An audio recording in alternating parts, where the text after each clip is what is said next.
सबसे पहले तो हम आप लोग से जानना चाहेंगे कि लोग पावर प्लांट बेसिकली है क्या, बता सकते हैं?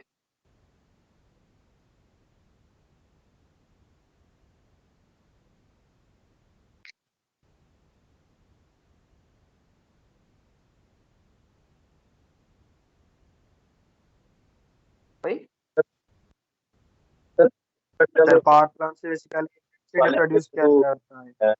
टरबाइन को बॉयलर इलेक्ट्रिसिटी प्रोड्यूस होता है। हाँ बिल्कुल सही। used to generate electricity. Power plant से इलेक्ट्रिसिटी जनरेट होता है, बिल्कुल सही।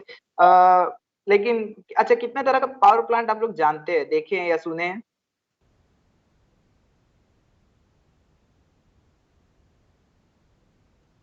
Thermal power plant, steam power plant. Thermal power plant, steam power plant, nuclear power plant. Nuclear power plant. बहुत सही। और hydro power plant. Hydro sir coal power plant. देखिए thermal power plant और steam power plant जो है ना वो basically same है। हाँ, बाकी न्यूक्लियर पावर प्लांट हो गया, ठीक है। विंड पावर प्लांट एक तो आप लोग जानते होंगे, है ना? विंड से जनरेट होता है पावर प्लांट, नेचुरल गैस से होता है, सोलर पैनल से भी होता है, हाइड्रो इलेक्ट्रिक से भी होता है। तो जितना भी renewable source of energy, in fact non renewable source of energy, सबको कंप्राइज करके उन लोग को हम लोग फ्यूल के रूप में इस्तेमाल करते हैं, और उससे हम लोग जो इलेक्ट्रिसिटी जनरेट करते हैं उसको हम लोग क्या बोलते हैं? पावर प्लांट बेसिकली, ठीक है। वैसे इंडस्ट्रियल फैसिलिटी को हम लोग पावर प्लांट बोलते हैं, ठीक है। किसी भी तरह के मैकेनिकल एनर्जी को इलेक्ट्रिकल एनर्जी में कन्वर्ट करने के प्रोसेस को ही पावर प्लांट बोलते हैं, ठीक है, जो जनरेटर की मदद से करते हैं, ठीक है। इसमें फ्यूल, जो प्राइमरी फ्यूल सब जो यूज होता है वो कोल होता है, नेचुरल गैस होता है, न्यूक्लियर पावर प्लांट के केस में यूरेनियम होता है ना, हाइड्रो इलेक्ट्रिसिटी के केस में वाटर होता है, विंड होता है, सोलर होता है, जियो थर्मल, टाइडल। हम लोग किसी भी फॉर्म ऑफ एनर्जी से हम लोग उसको इलेक्ट्रिकल एनर्जी में कन्वर्ट कर सकते हैं, ठीक है। तो आप लोग समझ रहे होंगे कि पावर प्लांट का कितना रिक्वायरमेंट है आज के डेट में। न्यूक्लियर मतलब बहुत सारा, हम लोग का टाटा स्टील का खुद का भी पावर हाउस है, आप लोग देखे ही होंगे, सुने ही होंगे, है ना? Yes, sir. Yes sir. तो सबसे ज्यादा कौन सा यूज होने वाला पावर प्लांट है, मतलब सबसे एफिशिएंटली आज के डेट में कौन सा यूज होता है, ये बता सकते हैं? थर्मल पावर प्लांट ज्यादा होता है। थर्मल पावर प्लांट होता है, बट सबसे ज्यादा hydro electric power plant use होता है। जितना भी आप डैम वैम वगैरह देख रहे हैं ना, उससे जो इलेक्ट्रिसिटी जनरेट हो रहा है वो एक्चुअली में हाइड्रो इलेक्ट्रिक पावर प्लांट की मदद से होता है। तो 60% जो है ना टोटल इलेक्ट्रिसिटी का, वो हाइड्रो इलेक्ट्रिक पावर प्लांट से जनरेट होता है, ठीक है। थर्मल पावर प्लांट जो है बेसिकली इंडस्ट्रियल पर्पज के लिए यूज होता है। तो नो डाउट कि थर्मल पावर प्लांट खुद में बहुत पॉपुलर प्लांट है। और अच्छा, सबसे क्या बोले, इको फ्रेंडली पावर प्लांट क्या होगा, बता सकते हैं? सर वही हाइड्रो इलेक्ट्रिसिटी वाला और सोलर। Solar power plant. बिल्कुल सही। सोलर पावर प्लांट हो गया, हाइड्रो इलेक्ट्रिक पावर प्लांट हो गया, टाइडल हो गया, जितना भी नेचुरल या रिन्यूएबल सोर्स ऑफ एनर्जी हम लोग के पास, उससे हम लोग कोई भी एनर्जी को इलेक्ट्रिसिटी में कन्वर्ट करेंगे तो वो सोर्स ऑफ एनर्जी जो होगा वो बहुत इको फ्रेंडली होगा, ठीक है। ठीक है, तो हम लोग सबसे पहले थर्मल पावर प्लांट, जो हम लोग बेसिकली स्टीम पावर प्लांट के भी नाम से जानते हैं, उसको हम लोग डिस्कस करते हैं। तो इसमें जो बेसिक फ्यूल्स जो यूज होता है वो क्या क्या होता है थर्मल में? Gas, gas, CO and PF gas. Okay, हाँ। तो थर्मल पावर प्लांट का कॉन्सेप्ट बेसिकली आप लोग समझ रहे होंगे, वाटर को यानी स्टीम वाटर को हीट अप करके हम लोग स्टीम जनरेट करते हैं, और स्टीम से ही हम लोग टरबाइन को रोटेट कराते हैं, उससे हम लोग हाई प्रेशर में स्टीम को, टरबाइन को रोटेट करा के हम लोग इलेक्ट्रिसिटी जनरेट करते हैं। अच्छा, ये कौन से साइकिल पे बेस्ड होता है power plant? Thermal power plant बिल्कुल सही, रैंकिन साइकिल से ही हम लोग पावर प्लांट को, थर्मल पावर प्लांट में इलेक्ट्रिसिटी का यूज करते हैं हम लोग इलेक्ट्रिसिटी जनरेट करने के लिए। सही, एकदम सही, रैंकिन साइकिल, ठीक है। रैंकिन साइकिल इटसेल्फ काम करेगा।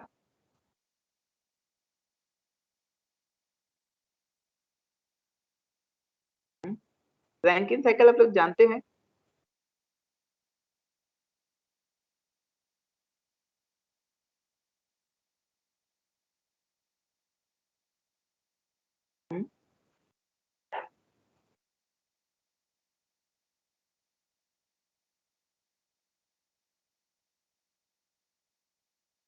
Yes, sir, it's still.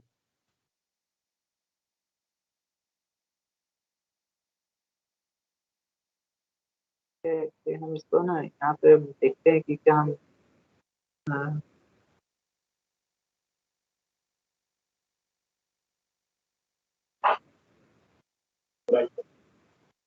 दे आए हम।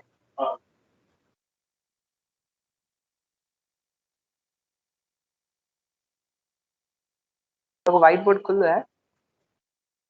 Yes, white sir. बोर्ड एक सेकंड दीजिए, मैं क्लियर हो रहा है थोड़ा।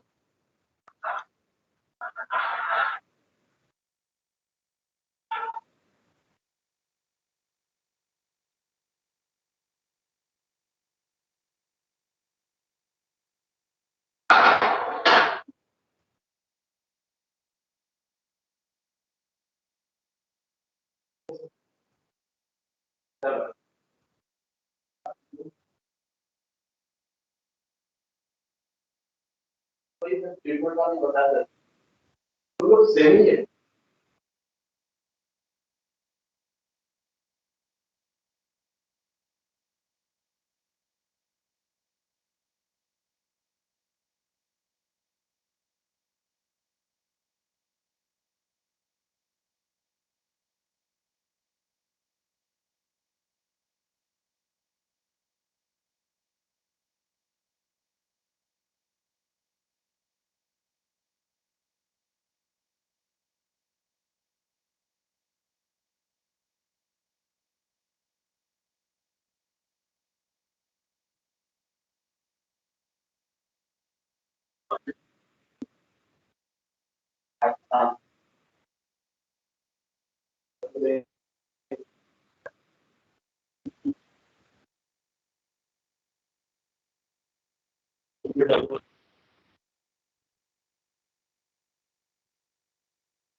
ठीक है, हम इसी में बनाते हैं। पहले सबसे पहले क्या आता है, सबसे पहले हम लोग पंप का इस्तेमाल करते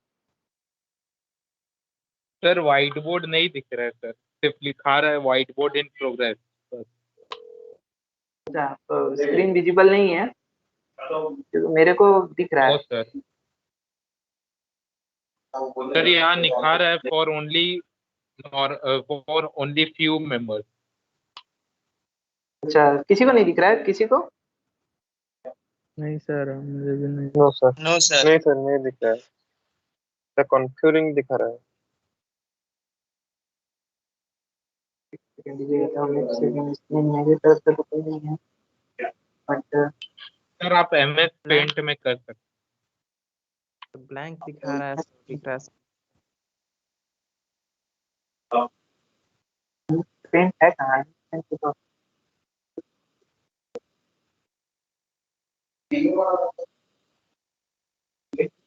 ये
सर आपका माइक ऑफ है।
सर वॉइस नहीं आ रहा आपका।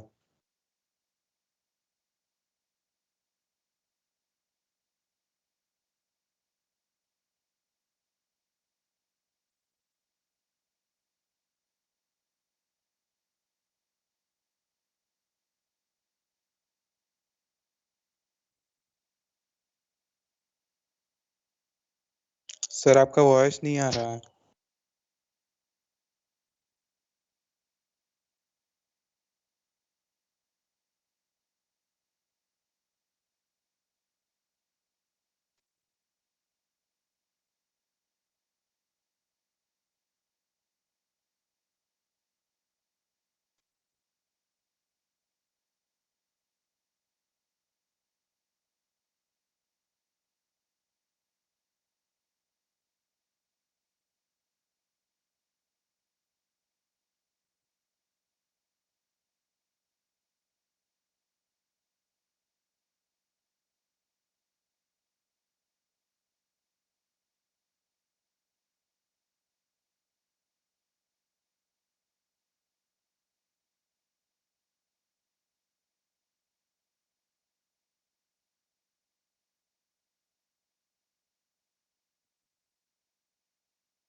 Yes, sir. Am I Yes, audible? sir. Yes, sir. Okay, तो हम लोग फिर से स्टार्ट करते हैं एक बारी। ठीक है, देखो बेसिक चीज हम लोग पहले डिस्कस कर लेते हैं कि पावर प्लांट जो है ना, वो थर्मल पावर प्लांट जो रैंकिन साइकिल पे बेस्ड है। देखो आइडियल रैंकिन साइकिल पे हम लोग प्लांट को नहीं चला सकते हैं। ठीक है, आइडियल रैंकिन साइकिल के साथ हम लोग रीहीटिंग फर्नेस को भी, रीहीट को भी जोड़ते हैं। ठीक है, बिना उसके आइडियल रैंकिन साइकिल प्रैक्टिकली पूर्ण रूप से पॉसिबल नहीं है आइडियल रैंकिन साइकिल बनाना। ठीक है, बट रैंकिन साइकिल बेसिकली जो है वो चार चीज से बना हुआ है: पंप, बॉयलर, टरबाइन और कंडेंसर। ठीक है, मेरा आवाज आ रहा है सबको? Yes, sir. Yes, sir. आ रहा Yes, है। sir. All right. ठीक है, तो हम लोग सबसे पहला जो चीज है वो है पंप। ठीक है, तो पंप के बारे में हम लोग जानते हैं कि पंप क्या होता है। ओके, तो सबसे हम लोग जो प्लांट पंप जो हम लोग पावर प्लांट में यूज करते हैं वो है, तो क्या है, बॉयलर फीड पंप। ठीक है, वो है बॉयलर फीड पंप। आप लोग का पंप पावर प्लांट का कितना क्लास हो चुका है ऑलरेडी? हेलो, सर 3 हफ्ते का आप हो लोग गया है। 3 वीक्स हो चुका है?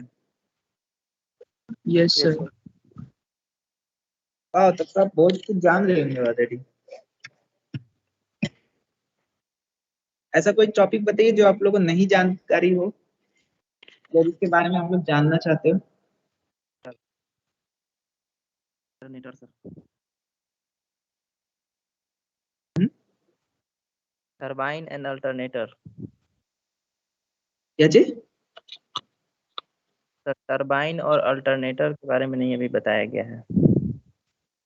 टरबाइन के बारे में नहीं बताया गया है। ये सर बॉयलर तक क्यों हुआ है सर? अच्छा, बॉयलर तक ही हुआ है। ठीक है, तो बॉयलर तक हो गया है ना, बॉयलर तक हो गया है। कितना तरह का बॉयलर आप लोग पढ़े हैं? हम्म,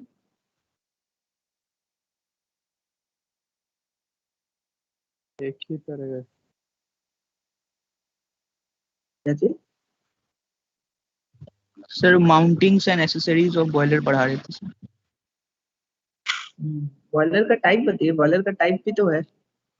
टाइप नहीं पढ़े होंगे ऐसा तो हो नहीं सकता। अगर आप लोग को बॉयलर पढ़ाया गया तो टाइप तो जरूर पढ़ाया गया होगा।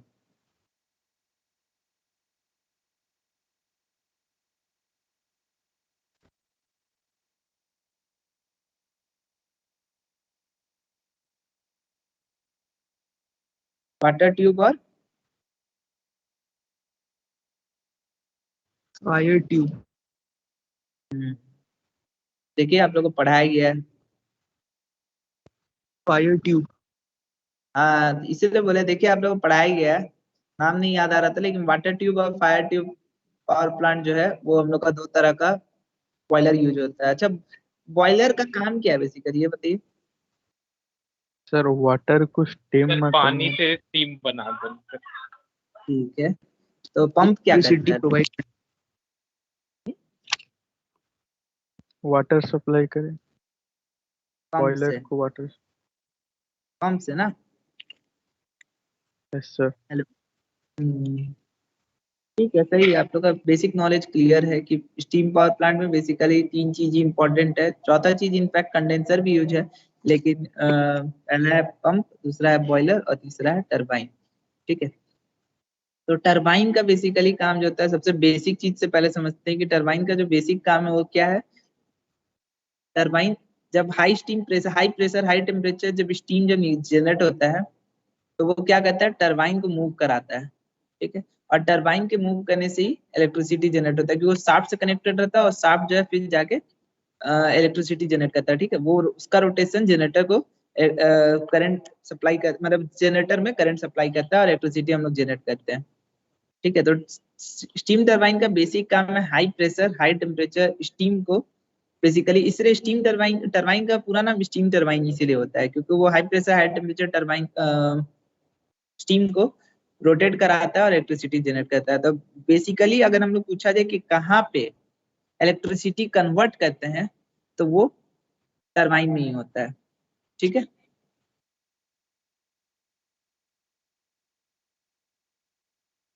हेलो।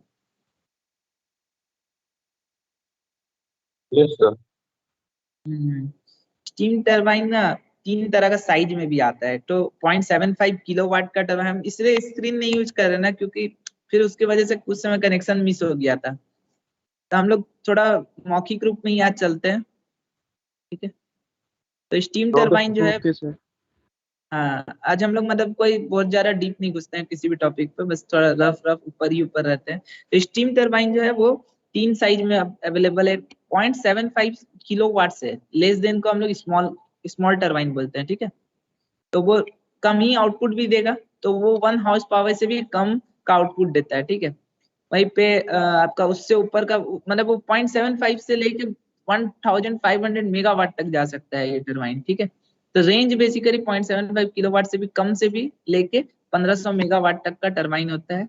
तो हम रेंज बताना जरूरी नहीं है, 0.75 किलोवाट से कम का जो रेंज होता है उसको हम लोग स्मॉल बोलते हैं, उस 0.75 से 1500 मेगावाट तक का रेंज को हम लोग मीडियम बोलते हैं, और उससे भी ऊपर हाई प्रेशर टरबाइन भी हम लोग यूज कर सकते हैं। ठीक है, तो बेसिकली टरबाइन का टाइप्स में बात करें तो हम लोग का यही वो है।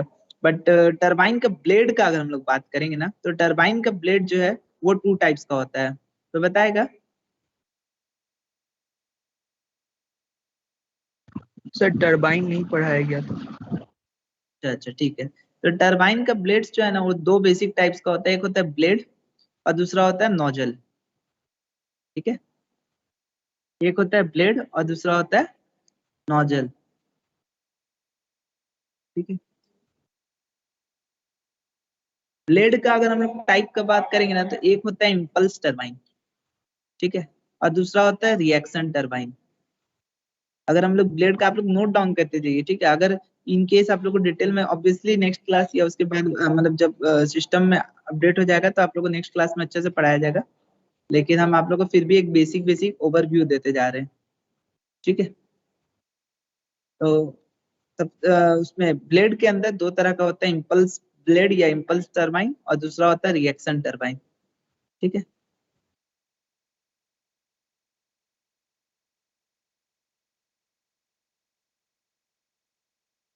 तो जो इम्पल्स टरबाइन होता है ना वो मतलब एक टरबाइन जो कि अल्टरनेट ब्लेड से कंप्राइज है, मतलब जिसका हर एक एक मतलब कि ब्लेड्स जो अल्टरनेटिंग है लेकिन नोजल्स जो है उसका फिक्स्ड है। जो कि हम आपको उसको फिगर से ही समझाने में थोड़ा अच्छा से समझ में आएगा, नहीं तो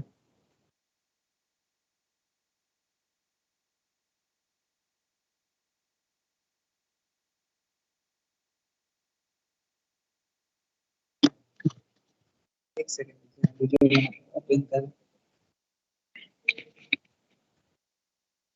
ठीक है, सबसे कॉपी आप लोग को दिख रहा है। सपोज कीजिए कि ये ब्लेड है। ठीक है, मेरा आवाज आ रहा है ना? Yes sir. Yes sir. Suppose कीजिए कि ये ब्लेड है, टरबाइन का ब्लेड है, तो इसमें ना हम लोग ना नोजल लगाते हैं।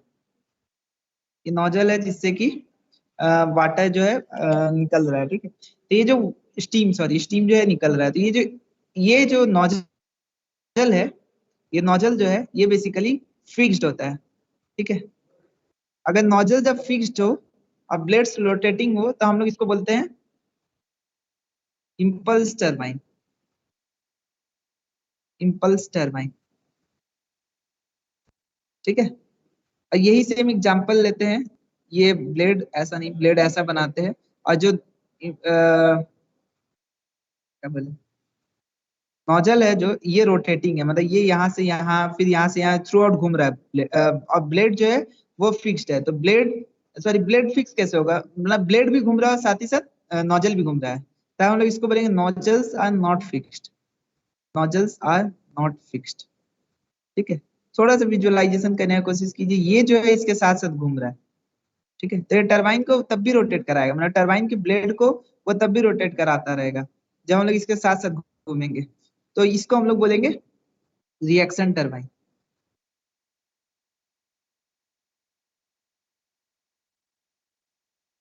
एक छोटा सा एग्जांपल से समझते हैं, जैसे मान लो पंखा ही समझ लो, ये पंखा ही है, ठीक है, ये भी एक तरह का ब्लेड ही हुआ,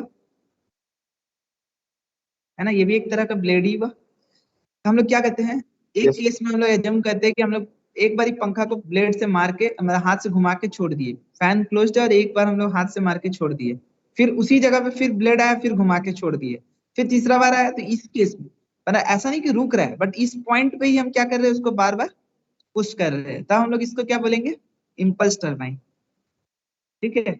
वही सिमिलर एग्जांपल लेते हैं, बट इस बार क्या है, हम लोग ब्लेड इस पंखा को साथ साथ घुमाते जा रहे हैं, मतलब इसको थ्रू आउट ऐसे ऐसे करके घुमा रहे हैं, तो इसको क्या एग्जांपल देंगे, रिएक्शन टरबाइन का, ठीक है। तो यही नोजल बेसिकली कर रहा है, एक केस में नोजल जो है फिक्स्ड है, बट दूसरे केस में नोजल जो है वो भी ब्लेड के साथ साथ मूव कर रहा है, ओके।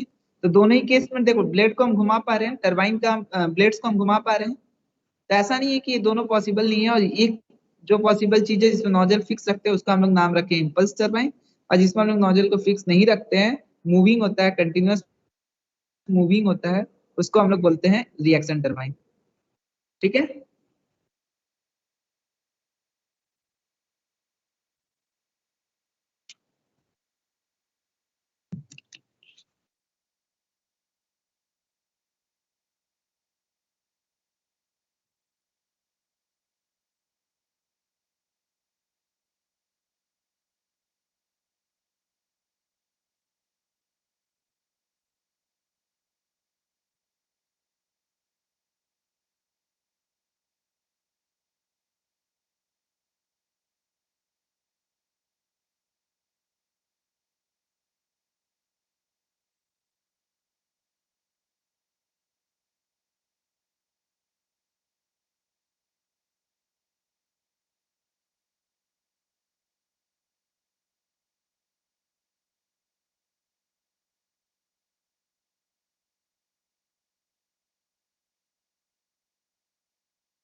थोड़ा सा आवाज नहीं आ रहा।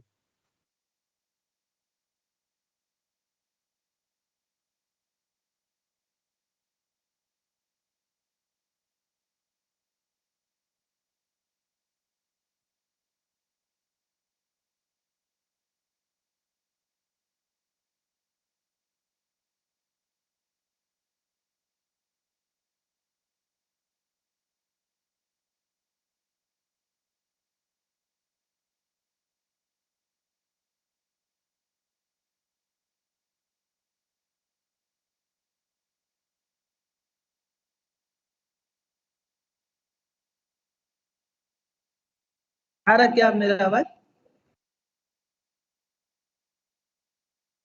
Hello, yes sir.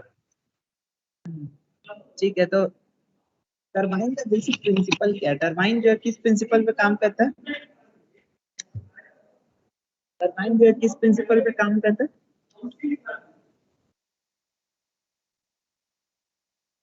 Hello. Turbine जो है ना बेसिकली आइसेंट्रोपिक प्रोसेस होता है, टरबाइन जो है हम उसको क्या कंसिडर करते हैं, आइसेंट्रोपिक, ISENTROPIC, आइसेंट्रोपिक प्रोसेस, ठीक है। आइसेंट्रोपिक का मतलब होता है एंट्रोपी प्रोसेस जो है ना वो कांस्टेंट होता है, ठीक है।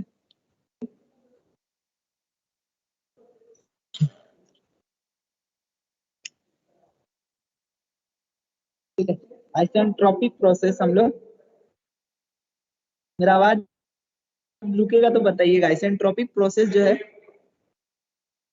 आइसेंट्रोपिक प्रोसेस पे ही ना टरबाइन, टरबाइन का बेसिक ऑपरेशन या प्रिंसिपल बोल सकते हैं कि टरबाइन जो है आइसेंट्रोपिक प्रोसेस हम लोग इसको अज्यूम करते हैं। आइसेंट्रोपिक का मतलब होता है, आइसेंट्रोपिक का मतलब होता है कि इसका जो एंट्रोपी है वो कांस्टेंट है, इसका जो एंट्रोपी है वो कांस्टेंट है, ठीक है, कांस्टेंट एंट्रोपी।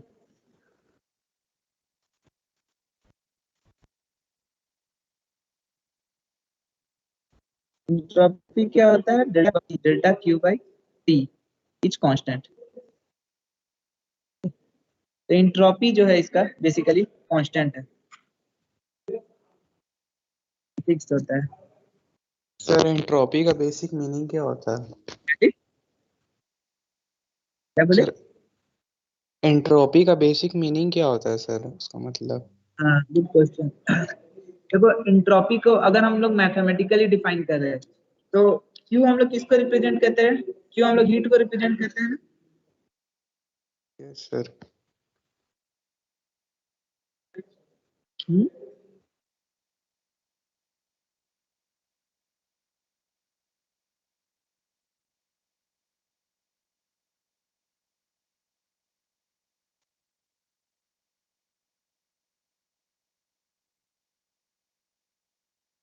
हेलो, यस मेरा सर। आवाज आ रहा है? हाँ, यस सर। एंट्रोपी हमारा, सॉरी, क्यू का बात करें पहले। क्यू क्या होता है? क्यू हम लोग का जो हीट होता है ना, हीट स्टोर, मतलब कि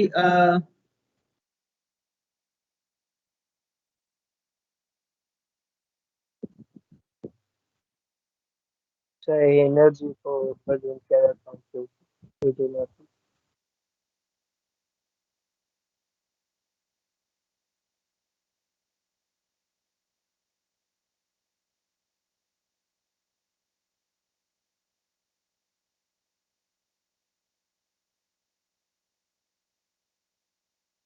हाँ, हम लोग क्या बात कर रहे थे? क्यू, क्यू क्या है बेसिकली? पहले क्यू बताओ, क्यू क्या है? हीट एनर्जी को रिप्रेजेंट किया जाता है क्यू से। कैसे बोलिएगा, नहीं सुनाई दे रहा आपका बात। हीट एनर्जी को रिप्रेजेंट किया जाता है। हाँ, हीट एनर्जी को क्यू से रिप्रेजेंट किया जाता है, बिल्कुल सही। हीट ट्रांसफर या हीट गेन को क्यू से रिप्रेजेंट किया जाता है, तो Q is equal to heat transfer होता है। ठीक है, तो देखो जो हीट ट्रांसफर का जो चेंज है ना, चेंज इन हीट ट्रांसफर, ठीक है, हीट ट्रांसफर का जो चेंज है उसको हम लोग डेल्टा क्यू से रिप्रेजेंट करते हैं, और जो टी है वो टेम्परेचर को रिप्रेजेंट करता है। एंट्रोपी का अगर मैथमेटिकल हम लोग फॉर्मूला देखें तो ratio of change in heat transfer या हीट गेन बाय टेम्परेचर। ठीक है, ये एंट्रोपी हुआ। तो एंट्रोपी को अगर हम लोग समझते हैं तो कोई भी स्टेट से अगर हम दूसरा स्टेट पे जा रहे हैं तो हम लोग ऑब्वियसली उसमें हीट ट्रांसफर हो रहा है। लाइक वाटर जो है वो स्टीम बन जा रहा है, आइस जो है वो वाटर बन जा रहा है, तो वहां पे क्या हो रहा है? हीट ट्रांसफर हो रहा है। ठीक है, या हीट गेन का एग्जांपल ले तो वाटर आइस बन जा रहा है ना? तो कोई भी सिस्टम में चेंज इन हीट ट्रांसफर जब हो रहा है और उसके इवेंट में जो टेम्परेचर है, that is what? Entropy.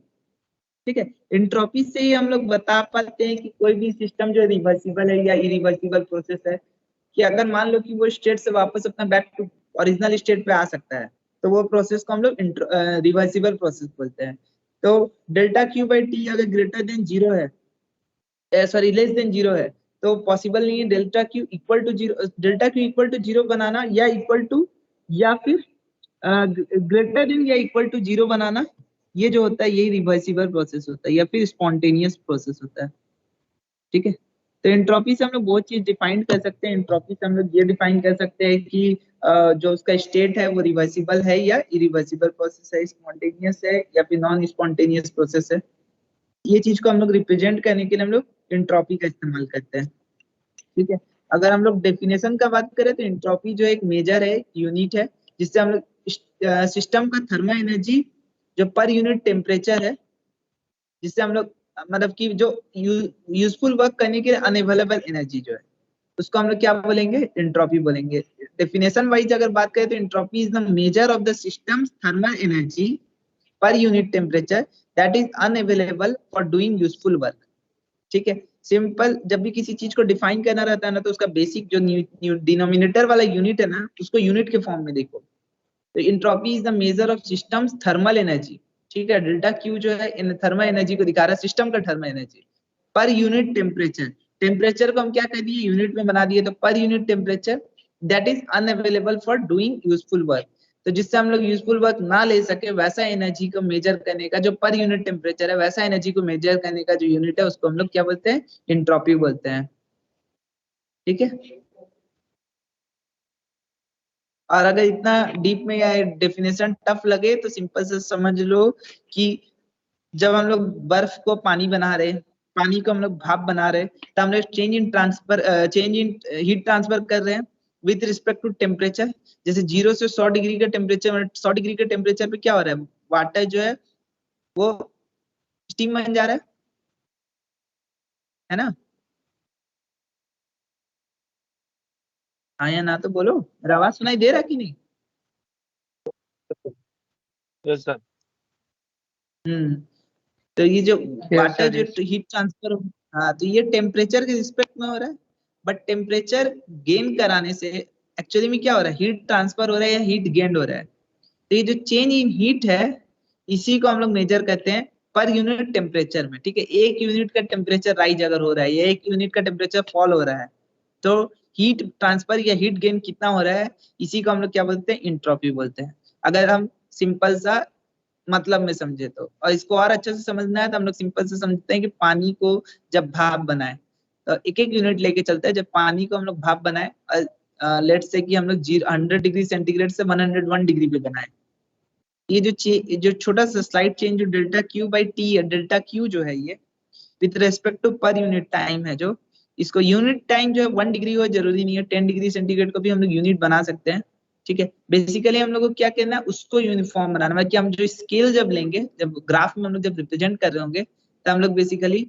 10 unit को 1 मान लेंगे या फिर 1 डिग्री सेंटीग्रेड ही समझ के चलो। नॉर्मल डेफिनेशन में हम यही बोलेंगे कि 1 डिग्री सेंटीग्रेड का राइज या फॉल पे जो हीट ट्रांसफर या हीट गेन होता है इसी को हम लोग इंट्रोपी बोलते हैं, ठीक है। कहाँ थे हम लोग, इंट्रोपी, अच्छा उसमें। तो हम लोग जो टरबाइन जो होता है ये आइसेंट्रोपिक प्रोसेस पे बेस्ड होता है। तो आइसेंट्रोपिक प्रोसेस जो है वो आपका मतलब उसका मतलब आइसेंट्रोपिक प्रोसेस का मतलब होता है कि एंट्रोपी जो है वो कांस्टेंट रहता है, ठीक है,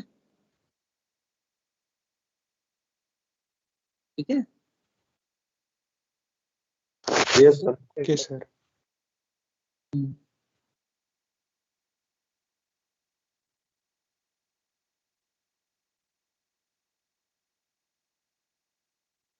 ठीक है, तो ये जो टरबाइन है इससे एक शाफ्ट अटैच होता है, और ये जो शाफ्ट है ये किससे जाकर अटैच होता है,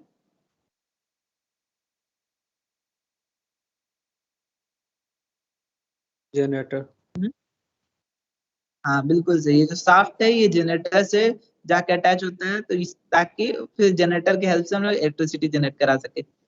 तो जनरेटर क्या रैंकिन साइकिल का पार्ट है? No sir. क्यों नहीं है?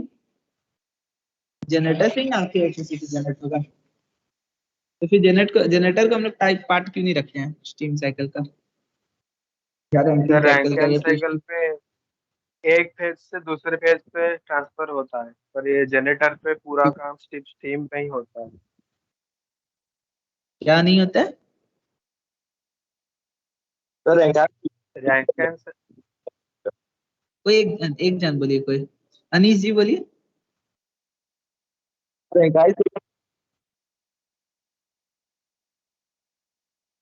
नहीं आपका आवाज नहीं आ रहा। सौम्या दीप आप ही बताइए। रैंकिन साइकिल पे एक फेज से दूसरे फेज पे ट्रांसफर होता है, जैसे कि हम लिए थे लिक्विड फॉर्म में, वो गैस के फॉर्म में वो कन्वर्ट हो रहा है।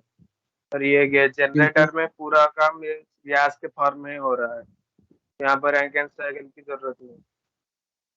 हाँ एकदम सही। यहाँ पे भी हम लोग देख सकते हैं कि हीट गेन या हीट आउट का जो कॉन्सेप्ट है ना, वो प्रोसेस जो है वो जहाँ पे होता है, मतलब साइकिल्स जो हम लोग जितना भी cycle, Rankine cycle, joule cycle, Brayton cycle, thermal cycle जो भी हम लोग पढ़ते हैं वो सारा साइकिल में हीट गेन या हीट, थर्मल का मतलब ही हुआ हीट गेन या हीट आउट। इससे रिगार्डिंग जो भी हम लोग कॉन्सेप्ट पढ़ रहे हैं इसको हम लोग थर्मल साइकिल में रिप्रेजेंट करते हैं, ठीक है। जनरेटर जो है it's a part of complete electrical equipment का, तो इससे हम लोग जनरेटर को अलग से रखते हैं, और जो टरबाइन है वो रोटेट हुआ है उसके वजह से ही जनरेटर मूव करेगा। तो हम लोग जो टेम्परेचर वो बेसिकली टरबाइन पे ही बना रहे थे, हम लोग इलेक्ट्रिसिटी जनरेट जहाँ कर रहे हैं उसका वो जगह जो है टरबाइन ही है बेसिकली, ठीक है। जनरेटर को जो मूव करा रहा है वो क्या है, टरबाइन है। और टरबाइन कैसे मूव करा रहा है, तो high pressure high temperature steam की मदद से, ठीक है, सही है ना? Yes, sir. यस ठीक है। आप लोग कौन सा बैच है, ठीक है? 21। Okay TA21। ओ अच्छा, जो ऑनलाइन क्लासेस जो हुआ था एग्जाम आप ही लोग का हुआ था? Yes yes sir. Yes sir. ठीक है। अच्छा, ब्लेड एफिशिएंसी मेरे को बताना होगा तो हम लोग क्या बताएंगे? ब्लेड एफिशिएंसी का डेफिनेशन क्या होगा? एफिशिएंसी का मतलब क्या होता है? सिंपली आप लोग बता दीजिए। पहले एफिशिएंसी को डिफाइन कीजिए। एफिशिएंसी क्या होता है? Sir output by input. हाँ एकदम सही, आउटपुट बाय इनपुट। तो हम लोग का जो ब्लेड का एफिशिएंसी है वो क्या होगा? आप लोग अंदाजा लगाइए, ब्लेड का एफिशिएंसी क्या होगा? सर वो एनर्जी क्रिएट के लिए ब्लेड के ऊपर जो वर्क डन होगा उसका जो सप्लाइड फ्लूइड है उससे रेशियो। आरपीएम भी देखेंगे। ठीक है, सही है। मतलब कि हाँ एकदम सही है। वर्क डन जो होगा जो शाफ्ट का मूवमेंट पे, और डिवाइडेड बाय जो काइनेटिक एनर्जी जो हम लोग सप्लाई करेंगे स्टीम की मदद से, है ना? यही बोल रहे थे आप लोग? Yes sir. तो अगर हम लोग को एफिशिएंसी को डिफाइन करना होगा तो हम लोग बोल सकते हैं कि जो नॉर्मल तरीका में अगर हम लोग बात करेंगे तो work done on blade by energy supplied पर स्टेज पे। ठीक है, जो ब्लेड का जो वर्क डन होगा डिवाइडेड बाय एनर्जी सप्लाइड पर स्टेज जो है वो आपका क्या हो गया? डेफिनेशन हो गया ब्लेड एफिशिएंसी का। ठीक है, work done by blade by energy supplied पर स्टेज। ठीक है, इसको हम लोग एनर्जी उसका डेफिनेशन बोल सकते हैं।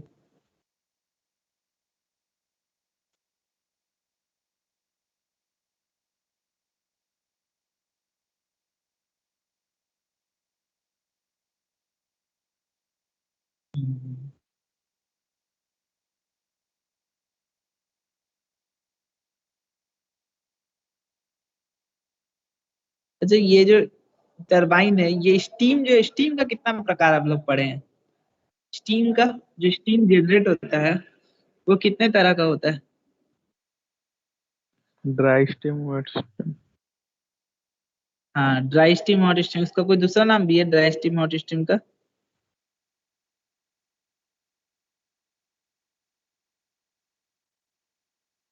Saturated super saturated.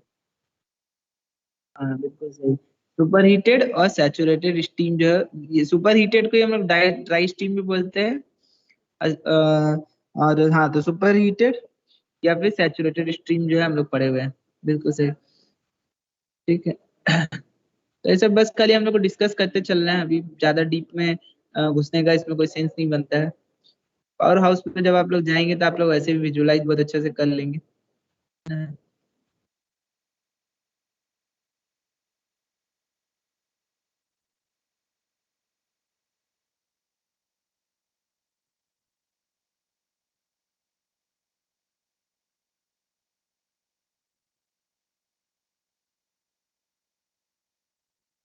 ठीक है, इतना काफी है। इसके ज्यादा इससे डीप में नहीं, वेलोसिटी ट्रायंगल ये सब चीज अभी के लिए रहने देते हैं क्योंकि ये थोड़ा डीप हो जाएगा। नहीं तो इम्पल्स टरबाइन और रिएक्शन टरबाइन का वेलोसिटी ट्रायंगल, और मेन है कि मेरा स्क्रीन हम जैसे ही खोल रहे तो आप लोग का मेरा ऑडियो आवाज नहीं आने पा रहा है, तो ये भी एक दिक्कत क्रिएट कर रहा है। इसलिए हम तो बस करिए। और कुछ बताइए, और कोई डाउट हो कुछ? कितना बजे तक क्लास रहता है आप लोग का? सर 1 आवर होता है। जनरली 1 घंटे। कितना देर से है आप लोग? 5 बजे क्लास खत्म करते हैं। ठीक है, आप लोग सब हो कहाँ पे अभी? घर पर है सर। घर पे। नहीं, क्योंकि एसएनटीए तो खुल गया है। एसएनटीए से आप लोग का क्लास नहीं हो रहा है, ट्रेनिंग? 18 से होगा सर। 18 तारीख से। 18। ये बैच स्टार्ट कब से हुआ है? 11 अक्टूबर। 11 अक्टूबर 2021। Yes sir. सर मतलब बस हम ही लोग का नहीं हुआ अभी तक ऑफलाइन, बस 30 बच्चों का, बाकी सबका हो गया। बाकी सबका क्या हो गया? ऑफलाइन हो गया ऑफलाइन? सर। ऑफलाइन क्लास शुरू हो गया। बस यस सर, बस हम अच्छा, लोग आप 2 लोग ग्रुप हैं। ऑपरेशन में, आप लोग यस ऑपरेशन में हैं? यस तब यस तो सर। आइए, तब CRM 12 आइए आप लोग भी। ऑपरेशन से तो मेरा भी ट्रेनिंग ऑपरेशन में ही हुआ है। आपका कौन सा डिपार्टमेंट है सर? हम CRM 12 में कोल्ड रोलिंग में। और आप एग्रीको में रहते हैं? एग्रीको में कोई रहता है? आप लोग सब यहीं के हैं या सब बाहर के हैं? सर कोई कोई जमशेदपुर उड़ीसा। का, ज्यादातर तो बाहर का है, उड़ीसा का। ओहो, तब तो फिर नहीं जानते होंगे CRM 12। आइए, आप लोग को प्लांट विजिट भी करवाया जाएगा। अभी इनिशियल ट्रेनिंग है, बट हम भी ऑपरेशन बैकग्राउंड से ही है, इसलिए अच्छा लगा। एग्री को जानते हैं सर सर? एग्रीको में एग्रीको में जानते हैं ना, 2 नंबर रोड में हम रहते हैं। वहीं पे CRM 12 भी है, वहां से जस्ट 5 मिनट का दूरी पे, 12 फ्लैट के ठीक पीछे में ही है। ब्लू यस सर, स्कोप और सिद्धगोड़ा के पास है। हाँ, ब्लू स्कोप के ठीक बगल में है CRM 12।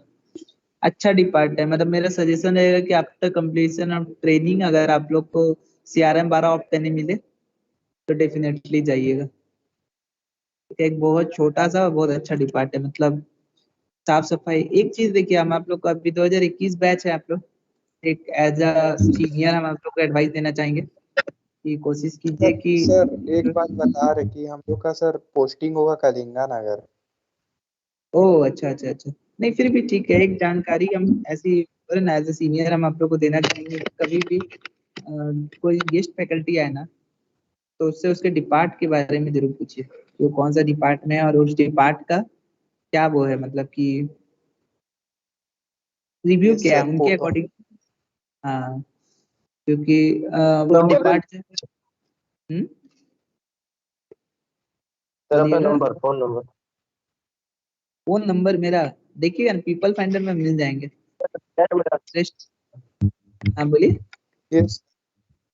आपका इम्पैक्ट लेवल श्रेष्ठ, सर कितना है सर? चैट में नहीं एक साथ नहीं सुनाई दे रहा, अनीस जी आप बोलिए। सर चैट में डाल दीजिए अपना। अच्छा अच्छा अच्छा, चैट में ना, हाँ ठीक। हाँ तो यही हम बोलेंगे कि किसी का भी डिपार्टमेंट है, क्योंकि कलिंगा नगर itself भी बहुत बड़ा डिपार्ट है। कलिंगा नगर भी आप देखें अगर, तो आपका उसमें सारा चीज है, इंटीग्रल प्लांट वो भी बनते जा रहा है धीरे धीरे। ठीक है, तो आप लोग मदद की उससे उसको जरूर रेफर कीजिए। एक बार कोई भी गेस्ट फैकल्टी आए तो उसको एक बार जरूर उससे पूछा कीजिए कि वो कौन सा डिपार्टमेंट है और उसका क्या फीडबैक है उस डिपार्ट के बारे में, क्योंकि जैसे कोल्ड सर अपना रोलिंग। फोन नंबर दीजिए। क्या? Sir phone number. अरे अच्छा यार अच्छा, दे देंगे सर, काहे हड़बड़ा रहा है? ठीक है, ले लीजिए। फोन नंबर से क्या ही करेंगे आपको। सर आपका इम्पैक्ट लेवल कितना है? इम्पैक्ट लेवल मेरा करंट तो अभी तक जो अपग्रेड नहीं हुआ है तो उसी हिसाब से -4 ही है, बट हम -7 बन चुके हैं। मेरा अभी तक सिस्टम प्रोफाइल में अपडेट नहीं है। हाँ, मतलब जस्ट करेंटली हम बने, अभी इसी महीना बने ही हैं। मतलब अभी So, आपका बस 4 साल हुआ है सर ज्वाइनिंग किए। हाँ मेरा 4 साल हुआ है अभी। बिल्कुल सही। चलिए हाँ बोलिए। आप सर आप भी डिप्लोमा किए हैं? नहीं, मेरा MS7 में जाना। AMI है मेरा। अच्छा सर, अभी AMI को मान्यता दिया जाता है सर स्टील प्लांट में? 12th लेवल पे आई थिंक नहीं, मतलब आपको एक्सपीरियंस, इंडस्ट्रियल एक्सपीरियंस जब हो जाएगा 2-3 साल का, तब आपको वैलिडिटी मिलेगा। 2-3 साल के बाद अगर आप कंपनी में है। बात सर AMI करना सही रहेगा। क्या बोल रहे थे? कौन बोल रहा पहले तो मेरे को समझ में नहीं आया दूसरा चीज। तो सर उस सार्थक पूछ रहे कि AMI करना सही रहेगा? आई थिंक नो, मेरे हिसाब से अब लेट हो गया। अब गलत हो जाएगा। हमको लगता है आप लोग बीएससी के केमिस्ट्री से करने की कोशिश कीजिए, ऑपरेशन बैकग्राउंड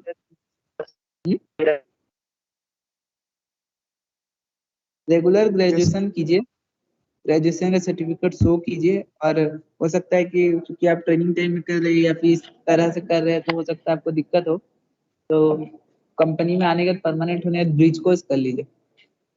ब्रिज कोर्स कर लेंगे तो आपका वो डिग्री जो है, जो भी सर्टिफिकेट है, अगर वो वैलिड है, लीगल है, तो उसको अप्रूवल मिल जाएगा कंपनी की तरफ से, तो आप उससे प्रमोशनल के लिए अप्लाई कर सकते हैं।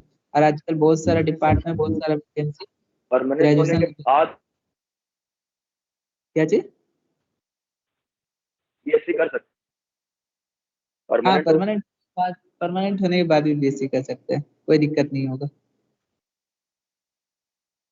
परमानेंट होने जैसे देखिए, हम लोग को जैसे हम 4th ईयर पे कंप्लीट होते से ही हम बन गए, ठीक है। मतलब टेक्निकली हम इसलिए भी मेरे सिस्टम में अपडेटेड नहीं है ना, मेरा 4th ईयर अभी कंप्लीट नहीं हुआ है, मतलब चल रहा है वाला का, मतलब इस महीना में मेरा 4th ईयर कंप्लीट होगा, उसके बाद ही फिर मेरा अपडेट किया जाएगा। बट हम डिपार्ट सब अपना बदल चुके हैं, मतलब अपना रिस्पॉन्सिबिलिटी हम उठा चुके हैं वाला चीज है। तो हम एक तरह से काम मैंने 7 वाले ही कर रहे हैं, बट मेरा अभी तक प्रमोशन जो क्या बोले दिखाने वाला जो सिस्टम वाला वो अभी तक नहीं हो पाया, तो वो चीज है। तो इसलिए अब तो मेरा नहीं रुका, जैसे वैसे आप लोग का भी नहीं रुके, इसके लिए हम एडवाइस करेंगे कि जितना जल्दी से जल्दी अपना ग्रेजुएशन या फिर अगर एएमआई या आईएम करना चाहते हैं तो वो जितना जल्दी से जल्दी ज्वाइन कर लेंगे उतना अच्छा है। देखिए एएमआई का जैसे मान्यता को मतलब बोला है कि 2 साल या 3 साल का कुछ है करेंट में वर्किंग, मतलब कि उतना उसके बाद ही आप अप्लाई कर सकते हैं। तो जो पीरियड है ना, उस पीरियड के बाद 2-3 साल काम करना पड़ेगा ना, 2-3 साल एक्सपीरियंस करना पड़ेगा तब सोच रहे थे हाँ, कि वही हम बोल रहे ग्रेजुएशन हैं करना कि चाहिए कि एएमआई करना चाहिए अभी। नहीं, तो इसलिए हम बोले कि ग्रेजुएशन करना जितना साल आप सही रहेगा वेस्ट ना। करेंगे, 12th जितना कंप्लीटेड है साल मेरा, क्या चाहिए 12th कंप्लीटेड है मेरा, तो मेरे को ग्रेजुएशन करना चाहिए ना, वो ज्यादा अच्छा रहेगा एएमआई से कंपैरिजन। एमआई अब सजेस्टेड नहीं रहेगा। एमआई से बेटर है कि आप लोग इंजीनियरिंग की तैयारी कीजिए और बाहर निकल जाइए, वो बेटर ऑप्शन है।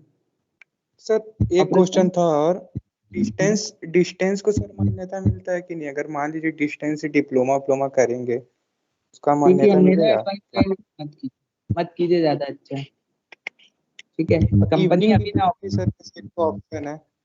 हाँ इवनिंग तो डिप्लोमा वो का ऑप्शन है एसएनटीए में इवनिंग डिप्लोमा का ऑप्शन है, बट वो ना 4 साल आपको रुकना पड़ता है, ठीक है। तो वो 4 यस साल आप रुक के उसके बाद फिर आप इवनिंग डिप्लोमा करेंगे, उसके उसमें 3 साल लगेगा, उसके बाद फिर आप एलिजिबल होंगे। आई थिंक कि आप अपने आप को बहुत पीछे ढकेल लेंगे। तो ऑलरेडी सर आप लोग का और से वो सर अभी ऐसे परमानेंट होने के साथ साथ ग्रेजुएशन कर लेना चाहिए, उसके बाद फिर मतलब प्रमोशन वगैरह के लिए एलिजिबल हो जाएंगे। हाँ एकदम एकदम नहीं, आपको 4 साल फिर भी रुकना पड़ेगा, बट आफ्टर 4th ईयर आप आराम से स्टार्ट कर सकते तो हैं। वो आपके जो डिपार्टमेंट 4 साल हम लोग NS4 में रहेंगे, वो 4 साल उसी में ग्रेजुएशन कर लेंगे, तो वो आगे हेल्प हाँ करेगा ना। बिल्कुल बिल्कुल बिल्कुल, ये मेन है। और ग्रेजुएशन करें या बीटेक करें या बीएससी पे करें? बीटेक आपको करना है रेगुलर तो आपको छोड़ के जाना होगा कंपनी, ठीक है। कंपनी अगर आप छोड़ के चले जाते हैं नहीं तो सर, फिर आप कुछ भी हम्म? कंपनी में रहते हुए मतलब क्या करना सही रहेगा? हाँ इसीलिए तो बोल रहे कि बीटेक तब एडवाइजेबल नहीं है, क्योंकि बीटेक के लिए आपको रेगुलर करना होगा और रेगुलर के लिए आपको कंपनी छोड़ना होगा, तो जो कि मेरे तरफ से तो एडवाइजेबल नहीं है। और रहा बात तो डिप्लोमा का, तो बीएससी डिप्लोमा सर, हाँ सर बीएससी डिप्लोमा तो का कर बता सकते रहे हैं। थे। डिप्लोमा जो है हम लोग आदित्य पॉलिटेक्निक हो गया या फिर ये सब हो गया, ये सब आप लोग करंट में ज्वाइन कर सकते हैं। तो अभी आपका ट्रेनिंग अभी इसी साल स्टार्ट हुआ है, तो 2 साल चले गई, 2 साल में आपका मोटा मोटी डिप्लोमा क्लास खत्म हो जाएगा, 2-2.5 साल में आपका खत्म हो जाएगा। तो कलिंगनगर भेजता भी है तो आप फाइनल सेमेस्टर देने के लिए बस कलिंगनगर जाएंगे, तो मतलब डिप्लोमा आपका कंप्लीट हो सकता है अभी से भी चाहेंगे तो, और नहीं तो लेकिन फिर सर हम लोग डिप्लोमा ऐसे तो हम लोग का ट्रेनिंग पीरियड चलेगा ना, तो डिप्लोमा हम लोग कैसे अटेंड कर पाएंगे सर क्लास?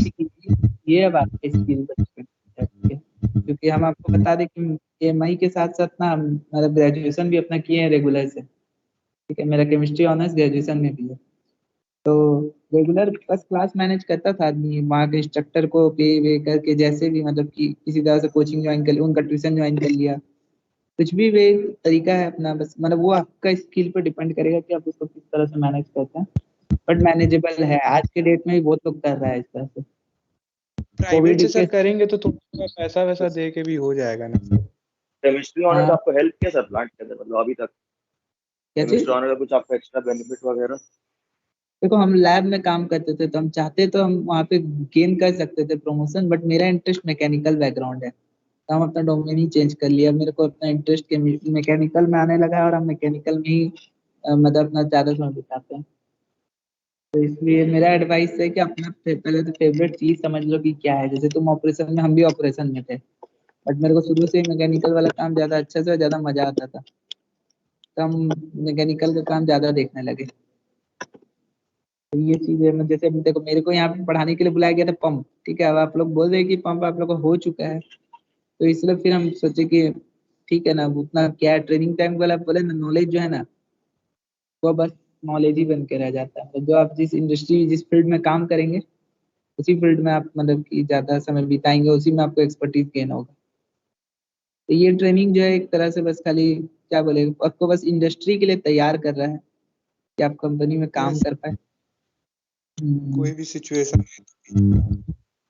हाँ, नहीं तो और बोले ना, वहां पे जाने के बाद आप लोग ट्रेनिंग पीरियड के लिए बहुत पैसेंगे, क्योंकि जो ये आराम या जो भी ये सब चीज फैसिलिटी जो अभी मिलेगा वो शायद ही आपको अंदर प्लांट में मिलेगा, क्योंकि वहाँ ट्रेनिंग के नाम पे कुछ नहीं मिलेगा। जो पहला 6 महीना जो आप लोग को सिखाने के लिए जो प्रोविजनल पीरियड जो रहता है, जो स्पेशल प्लांट ट्रेनिंग के नाम पे, बस वही एक्स्ट्रा जो है, बस उतना ही महीना आपको ट्रेनिंग मिल रहा है बेसिकली। फिर अब उसके बाद आपका डिपार्ट ही होगा, अगर वो डिपार्ट अच्छा होगा तो आपको ट्रेनिंग देगा, नहीं अच्छा होगा तो नहीं देगा। तो देख, ये हमको पता है कि आने वाला टाइम में आपको करियर के लिए आपको अपने से सोचना होगा, ठीक है। तो अभी एज है, प्रॉपर पढ़ने उढ़ने का समय है, आप पढ़ सकते हैं। बाद में फैमिली हो सकता है, रिस्पॉन्सिबिलिटी बढ़ सकता है, तब हम आपको बता रहे हैं कि आपको पढ़ने का लिटिल टाइम ही मिलने वाला है, काम का वर्कलोड रहता है। अगर ये काम आपको भारी लग रहा है तो हो सकता है कि आपको जॉब में आने के बाद और काम भारी लगे। शिफ्ट ड्यूटी रहेगा, वो सब रहेगा, मैनेज किया जा सकता है। बट हम सही बता रहे कि हर कोई मैनेज नहीं करता। अगर सब मैनेज कर पाता ना, तो प्लांट का हर आदमी के पास डिग्री होता है। बट आप आइए यहाँ मैनेजर प्लांट, हाँ नहीं, आप आइए नहीं, आप प्लांट में ऐसा ऐसा लोग होगा जो अपना रिटायरमेंट 10th पास में ही कर रहा है, मतलब जो जिस लेवल पे घुसा उसी लेवल पे उन लोग रिटायरमेंट भी करेगा, ठीक है। तो ऐसा भी बहुत लोग मिलेगा आपको। सिंपल मेरा समझाने का मेन इंटेंशन ये है कि आप लोग कोशिश कीजिए कि जो भी है इसी एज में अपना डिग्री जहाँ तक भी जाना है, आपको लगता है कि नहीं हमको पीएचडी तक करना है, तो पीएचडी करना है तो भाई यहाँ से आपको स्टार्ट कर देना होगा ना पढ़ाई। ये तो नहीं कि आप अचानक से हम 25 के एज में जाके सोचेंगे नहीं परमानेंट होने के बाद पीएचडी करेंगे। और कंपनी रास्ता खोल के रखा है, अगर आपका कोई भी डिग्री सर्टिफिकेट वैलिड नहीं है बट यूजीसी अप्रूव्ड है, एआईसीटी अप्रूव्ड है, तो कंपनी उसके साथ साथ 10 महीना का ब्रीच कोर्स करवाता है फ्री ऑफ कॉस्ट। और उस 10 होता महीना है का सर, ब्रीच कोर्स में जो बता रहा है हाँ, ये क्या होता है, जो कोर्स बता रहा है? ये जो ब्रीच कोर्स है ये बेसिकली उन लोगों के लिए जिन लोगों का सर्टिफिकेट जो है वैलिड नहीं है, किसी कारण से गवर्नमेंट से अमान्य है, तो वैसा लोगों के लिए 10 महीना का ब्रीच कोर्स का भी एसएनटीआई में प्रोग्राम रखा जाता है। उसमें फिर उसमें अगर कोई पास कर जाता है तो वो भी एलिजिबल हो जाता है, ठीक है। तो उसके सर्टिफिकेट को भी मान्य कर दिया जाता है और उस केस में उसका सर्टिफिकेट मतलब कि उन लोगों को भी हायर एजुकेशन अलाउंस भी मिल जाता है और साथ ही साथ वो भी हर चीज के एग्जाम के लिए एलिजिबल हो जाते हैं। तो एक दूसरा तरीका ये भी है कि आप अपना सर्टिफिकेट कहीं से शो कर सकते हैं किसी भी डिग्री का, तो वो भी एनफ होगा कंपनी। प्रमोशन के लिए जो एग्जाम होता है वो ऑनलाइन होता है कि ऑफलाइन होता है सर? डिपेंड करता है, आप ऑनलाइन में पास कर गए तो ऑनलाइन भी यहीं आके देना होगा, एसएनटीआई में ही आके देना होगा। और अगर आप पास कर गए तो फिर उसके बाद आपको प्रमोशन का 2 एग्जाम है, पहले 4Q करना होता है, वो एसएनटीआई में करना होता है, ठीक है। 4Q के बाद फिर लेकिन सर प्रमोशन हम का लोग आपका जैसे हम लोग को, आप सोमनाथ सर को जानते होंगे ना सर? हम्म। तो सर हम लोग को सोमनाथ सर बता रहे थे कि एग्जाम के लिए तो सब एलिजिबल होता है, लेकिन प्रायोरिटी उसी को दिया जाता है जिसके पास डिग्री होता है। तो देखिए ये सर हम लोग 2-3 चीज हम आपको समझा देते हैं। 2-3 चीज, सबसे पहले तो एनएस ग्रेड में 4Q स्कोर चाहिए, ठीक है। तो 4Q स्कोर के लिए ना आपको